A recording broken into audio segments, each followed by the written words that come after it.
여러분 한 주 잘 보내셨습니까? 저와 저희 가족들은 이번 한 주가 참 하나님의 참 은혜와 감격이 있는 그런 한 주였습니다.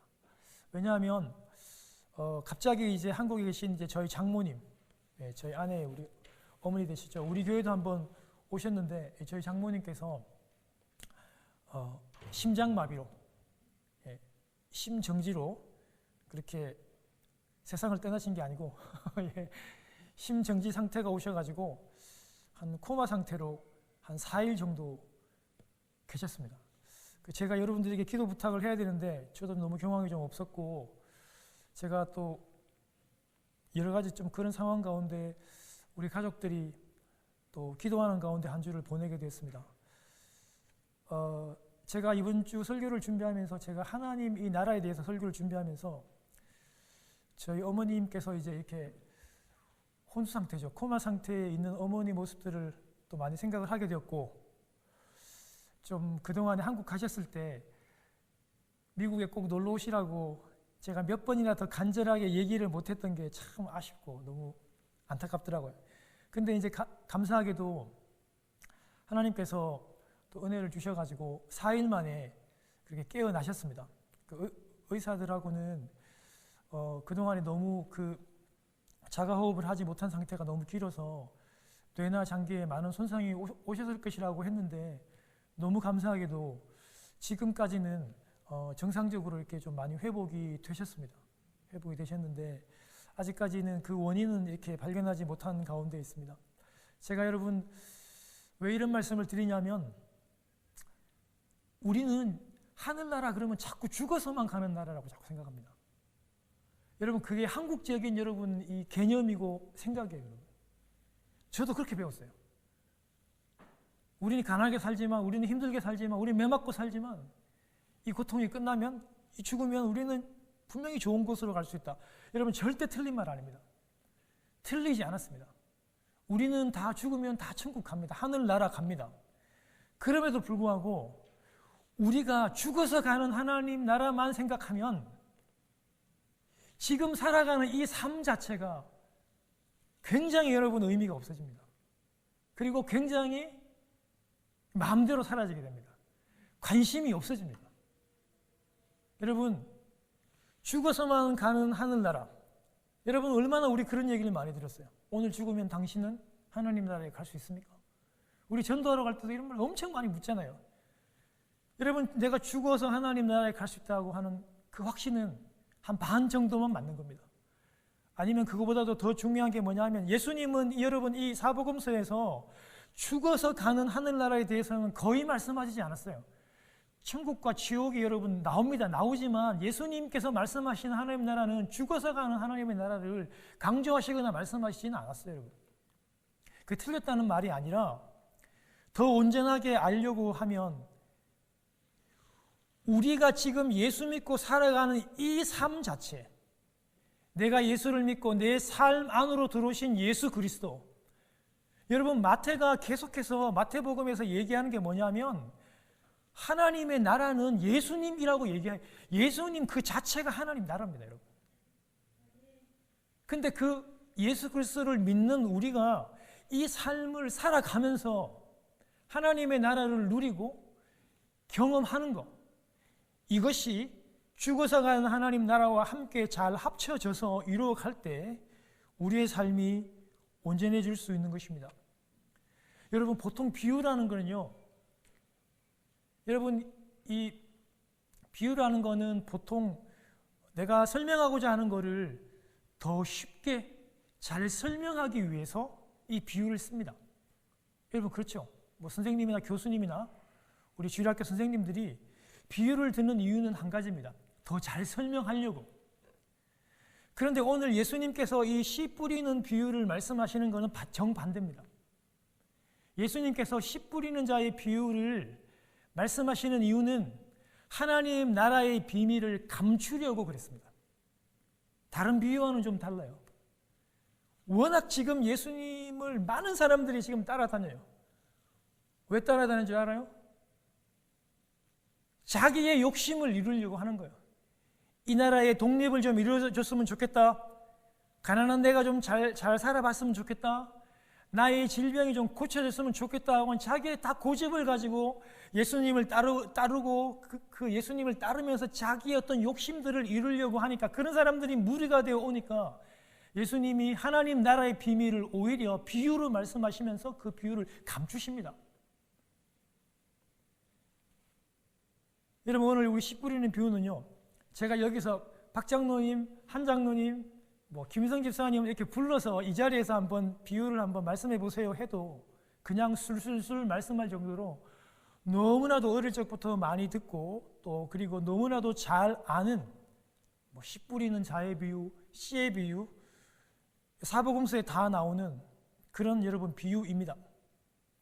여러분, 오늘 이 비유를 좀 살펴보면서요, 저희들이 우리가 종전에 좀 가졌던 그런 생각과 좀 다른 어떤 그런 관점으로 좀 은혜 받기를 원해요.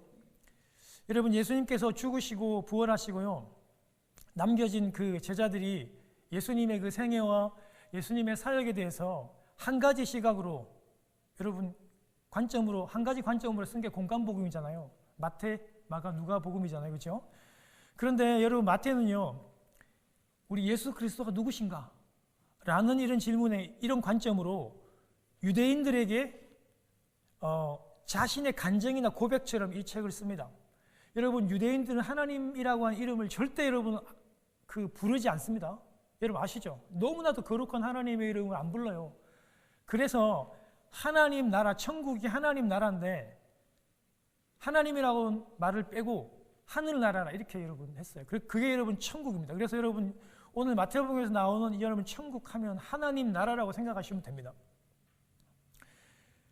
여러분, 그가요, 마태가 같은 유대인들에게 자기의 신앙, 그리스도가 누구인가라고 고백하는데, 그는요, 예수님 자체가 하나님 나라고, 예수님 자체가 곧 천국이라고 그가 그렇게 얘기를 했습니다. 제가 우리 서론에서 말씀드렸듯이 우리가 죽어서 가는 하늘나라가 아니라는 것을 그렇게만 가르치지 않았다는 것을 여러분 꼭 기억해 주셨으면 감사하겠습니다. 예수님이 하늘나라이시고 주님이 계시는 그곳이 곧 하늘나라 천국입니다. 이 하나님 나라는 우리가 예수님을 만나는 즉시 그 하나님 나라가 나의 삶 안으로 들어옵니다. 그리고 그런 나의 삶은 곧 천국이 되고 하나님 나라가 됩니다. 여러분, 그래서요, 내가 살고 있는 이 삶이 사실은 하늘나라입니다. 여러분, 오늘도 우리가 찬송을 부르겠죠. 내 주 예수 모신 곳이 그 어디나 하늘나라. 예수님 모시는 그곳, 내가 예수님과 함께하는 그곳이 바로 곧 하늘나라입니다. 여러분, 그러면 우리가 늘 죽어서 가는 천국 이렇게만 생각하지 마시고 내가 지금 살아가고 있는 예수님과 함께 거하는 이 두 나라가 함께 같이 간다는 것을 여러분 꼭 기억해 주셨으면 감사하겠습니다. 여러분, 우리 그리스도 예수께서 이 땅에 오셔서 당신의 공사역을 하십니다. 그런데 여러분, 예수님이 하늘나라 가기 전에 한 3년 정도 공사역하는 그 모든 내용이 바로 하나님의 나라를 전하고 가르치는 것입니다. 예수님이 회개하라, 하나님의 나라가 가까워 왔다고 말씀하고 선포했습니다. 예수님은요, 가르치는 것, 선포하는 그 모든 것이 다 하나님의 나라였습니다. 그리스도 예수님 당신 자체가 또 하나님이셨습니다. 사랑하는 성도 여러분, 그래서 여러분, 주님이 우리들에게 가르쳐 주신 그 기도만 봐도 그렇습니다. 여러분, 우리 주기도문을 우리가 거의 날마다 우리가 외우기도 하고 암송하시기도 하고 공부도 하시는데요, 주님께서 거기서 얘기합니다. 하나님의 나라가 너희들에게 임하여 달라고 그렇게 기도하라고 가르쳐 주죠. 그 하나님의 나라가 영원히 서게 해달라고 너희들이 그렇게 기도해야 된다고 그렇게 말씀합니다. 그러니까 예수님께서 이 땅에 사시면서 가르치고 전하고 하는 이런 모든 것을 다 집약하면 그게 하나님의 나라였고 바로 천국이었습니다. 그런데도 오늘날 교회는 오늘날 성도는 이 하나님의 나라에 대해서 큰 관심이 없으며 큰 인기가 있는 주제가 아닙니다. 그래서 설교나 성경 공부나 세미나에서도 크게 다루지 않는 분야입니다. 그럼에도 불구하고 우리 주님은 승천하시는 그 순간까지 계속해서 이 하나님의 나라를 강조하셨습니다. 하나님의 나라 그 자체가 곧 예수 그리스도라고 가르쳤던 마태는요, 이 하나님 나라에 대해서 그 예수님께서 비유로 드신 그 설교 12가지를 이 마태복음 안에서 소개합니다. 오늘 읽었던 여러분 마태복음 13장은 특별히 그 예수님의 여러분 하늘나라의 비유 중에서 7개나 이 13장에서 집중적으로 소개하고 있습니다. 여러분 그 중에서요, 하나님의 나라 비유 중에서 가장 기본이 되고 가장 첫 번째가 되는 비유가 오늘 제가 읽었던 이 본문입니다. 씨를 뿌리는 비유입니다. 그런데 안타깝게도 이 비유는 우리 한국 교회와 한국인들에게 많이 좀 오해가 좀 되었던 그런 부분이기도 합니다. 사랑하는 여러분, 제가 종전에 여러분들께 말씀을 드렸듯이 예수님은 많은 사람들에게 비유를 통해서 쉽게 하나님의 나라를 설명함이 아니고 비유를 통해서 여러분 이 씨 뿌리는 비유를 통해서 오히려 하나님의 나라를 비밀로 감추기 위함이었다고 말씀을 드렸습니다. 예수님이 비유로 설교하심으로 많은 사람들이 군중들이 봐도 보지 못하고 들어도 듣지 못하고 깨닫지 못하도록 하기 위함이라고 분명히 13장에 그렇게 기록이 되어 있습니다. 즉 하나님의 나라의 비밀은 많은 사람에게 허락된 것이 아니라 하나님 나라의 비밀은, 하나님의 나라는 오직 허락된 사람들에게만 주어졌다라고 하는 사실입니다. 왜냐하면 많은 사람들이 당신의 어떤 그런 목적을 가지고 이기심을 가지고 자기의 기대와 관심을 관철시키려고 예수 그리스도를 따라왔기 때문에 주님께서는 그렇게 하실 수밖에 없으셨던 것입니다. 오늘날 한국교회와 이민교회와 미국교회를 봐도 그렇습니다. 자기의 관심이 다 있어요. 교회에 나오는 목적이 커뮤니티를 위해서, 교회에 나오는 목적이 사업을 위해서, 관계를 위해서 나온 그런 많은 사람들이 교회에 나왔다면 그들은 하나님의 나라의 비밀을 소유하고 하나님의 나라의 비밀을 알아가는데 많은 어려움과 힘듦이 있을 것입니다. 하나님의 나라의 비밀, 하나님의 나라는 그저 교회만 나온다고 해서 주어지는 그런 축복이 아닌 것입니다. 실제로 오늘날 여러분 이 비밀에 대한 기대는 굉장히 많이 사그러들었습니다. 사실 여러분 예수님의 씨 뿌리는 비유는요, 예수님의 그 어머니와 예수님의 그 형제들이 예수님이 정신병자라고 예수님을 찾으러 왔었어요. 제자들이 예수님 어머니하고 형제들이 찾아왔습니다 이렇게 얘기를 하니까 예수님께서 뭐라고 얘기했어요? 하늘에 계신 하나님 아버지의 뜻대로 행하는 자가 내 어머니요 내 형제라고 그런 말씀을 하셨어요. 그렇게 하고 난 다음에 이 씨 뿌리는 비유를 주님께서 말씀을 하셨어요. 아니면 씨 뿌리는 자의 비유를 하시고 난 다음에 예수님 그 모친과 형제들에 대한 이야기를 하셨던 거죠. 그래서 여러분 이 씨 뿌리는 비유는요, 이 씨 뿌리는 비유는 하나님 나라의 구성원이 되는, 즉 하나님 나라의 가족이 되는 그런 부분들과 굉장히 많이 연관이 있습니다. 여러분 줄거리를 다 아시지만 제가 짧게 한번 요약하겠습니다. 우리가 염두할 거는요, 2000년 전에 팔레스타인의 농사법이 우리가 다르다고 제가 여러분들에게 말씀을 드렸죠. 우리는 오늘날 농사할 때 먼저 고랑을 파고 이랑을 팝니다. 2000년 전 팔레스타인은 이런 방법으로 농사를 짓지 않습니다. 씨를 바람에 흩날려서 뿌리고 난 다음에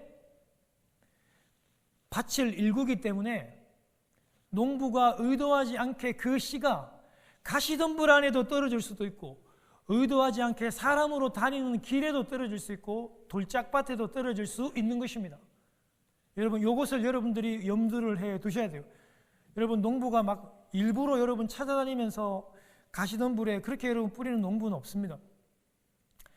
여러분, 씨를 뿌리는 사람은 하나님이시라고 예수님이 직접 설명을 해줘요. 해설을 다 해줍니다. 그리고 씨는 생명이신 예수 그리스도를 얘기하고 하나님 나라를 얘기하고 하나님 나라이신 예수님이라고 그렇게 얘기합니다. 씨를 뿌리는 사람이 뿌리러 나갔는데요. 그가 씨를 뿌리는데 들어는 길가에 떨어졌습니다. 길가에 일부러 뿌린 게 아닙니다. 그런데 새들이 다 쪼아 먹어버렸습니다.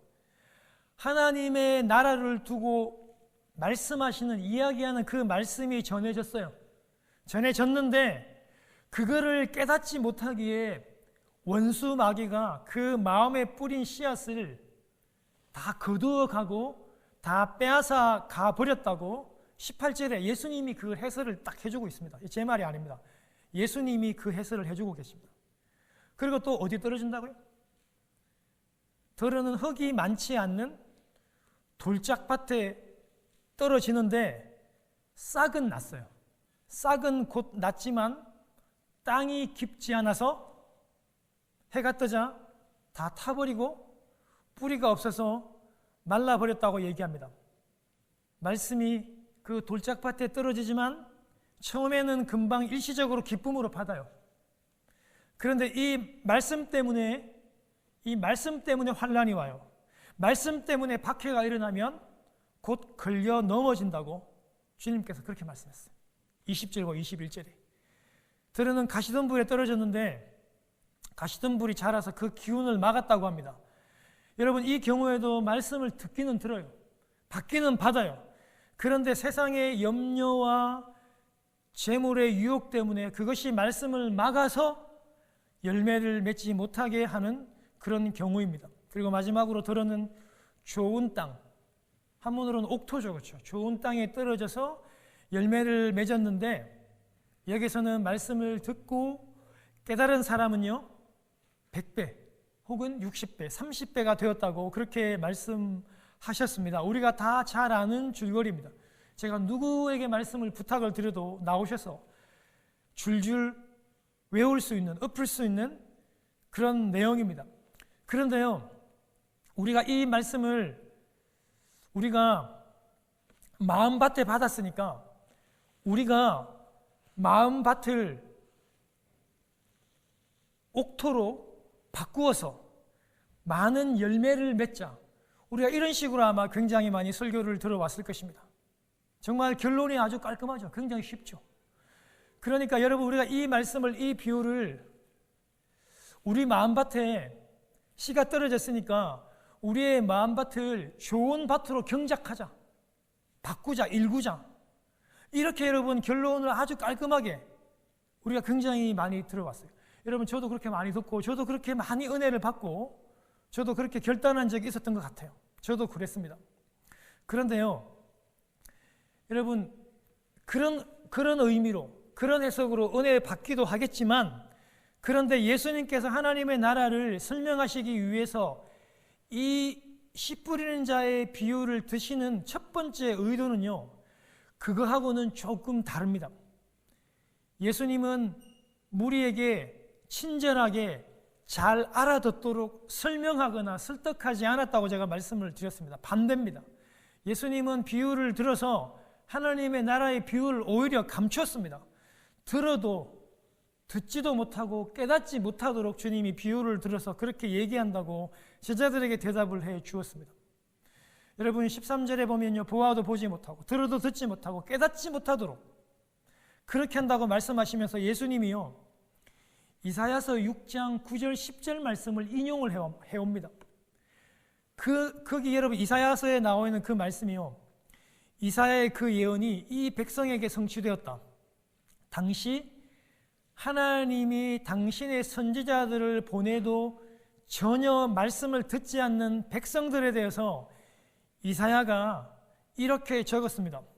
너희가 듣기는 들어도 깨닫지 못하고 보기는 보아도 알지 못할 것이다. 백성의 마음이 무뎌지고 귀가 먹고 눈이 감기어 있다. 이는 내가 눈으로 보지 못하게 하고 귀로 듣지 못하게 하고 마음으로 깨닫지 못하게 하고 돌아서지 못하게 한 것이다. 내가 그들을 고쳐주지 않으려는 것이다. 라고 하는 이사야의 여러분 그 말씀을 주님이 인용해 오셨습니다. 이 예언의 말씀이 지금 예수 그리스도를 따르려고 하는, 예수님의 말씀을 들으려고 하는 무리들에게 그대로 예언이 성취되었다고 말씀하고 계십니다. 즉 예수님의 설교를 통해서도 이 백성들이 깨닫지 못하는 것입니다.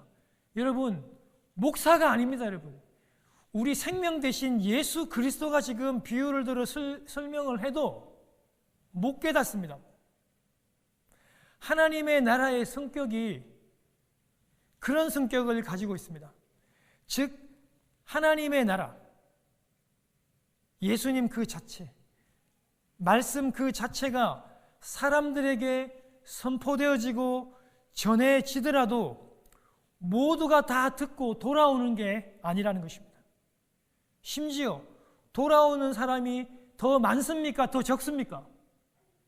훨씬 더 작습니다, 여러분. 돌아오는 사람은 4분의 1밖에 되지 않습니다. 나머지 4분의 3은요, 그 씨앗은요, 그냥 버려집니다. 75%는 그 씨앗은 버려지게 되어 있습니다. 이것이 이 씨의 비유의 첫 번째 메시지입니다. 듣는다고 다 돌아오는 것이 아닙니다. 하나님의 나라의 농사가 그렇다는 겁니다. 다 말씀을 들었습니다. 심지어 여러분 안 돌아왔던, 씨가 소용이 없었던 그 세 경우에도 모두 다 기쁨으로 말씀을 다 처음엔 다 들었어요. 심지어는 처음에는 기쁨으로 다 들었지만 그러나 그들은 열매를 맺지 못했다는 것을 강조하고 있어요. 여러분 참 무섭죠.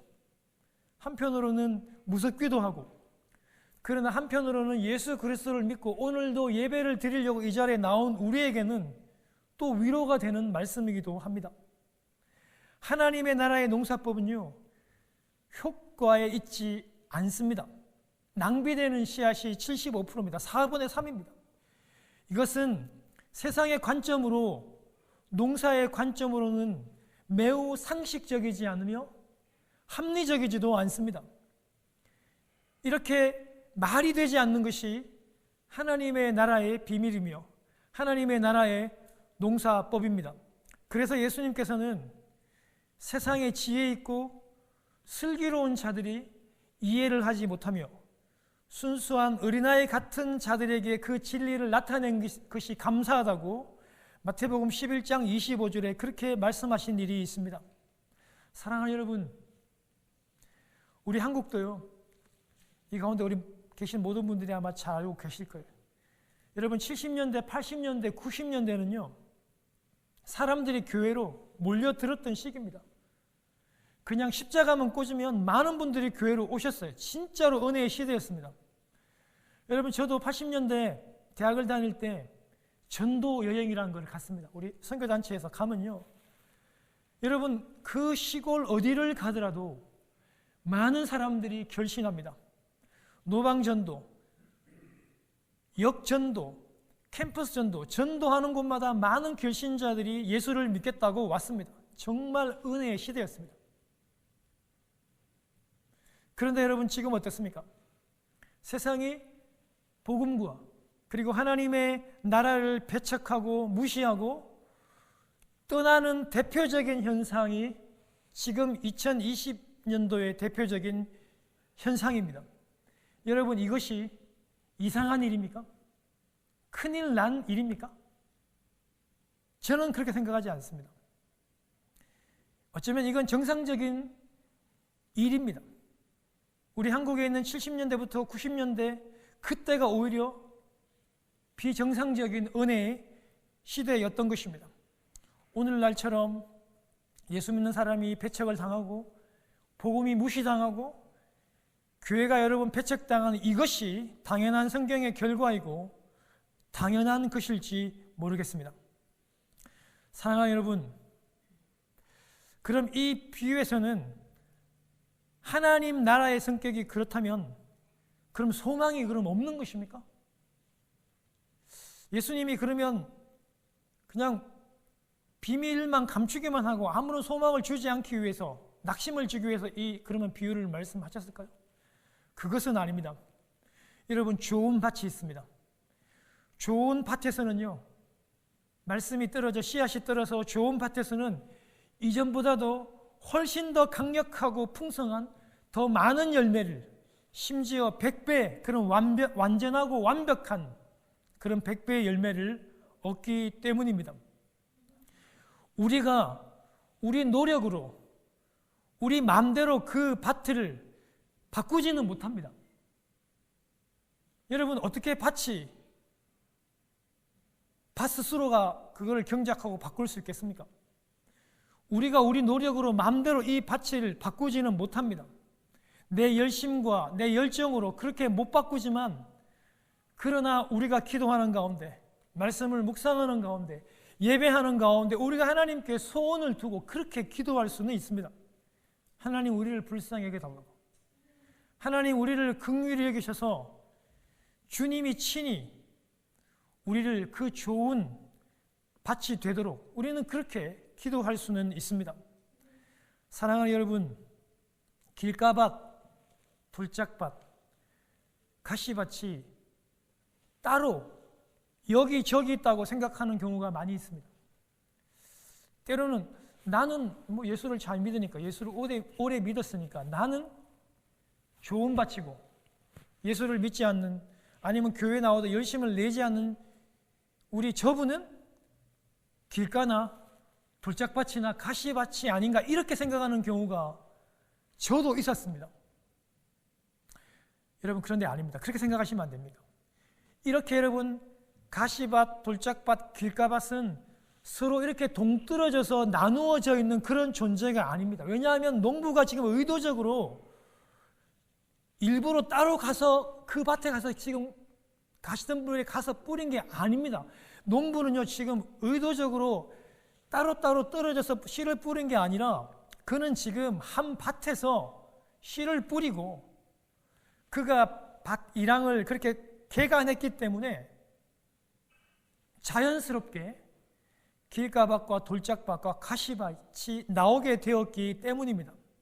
그래서 길가나 가시나 돌밭은요, 각기 다른 어떤 그런 별개가 아니라 내 안에 있는 한 마음의 상태입니다.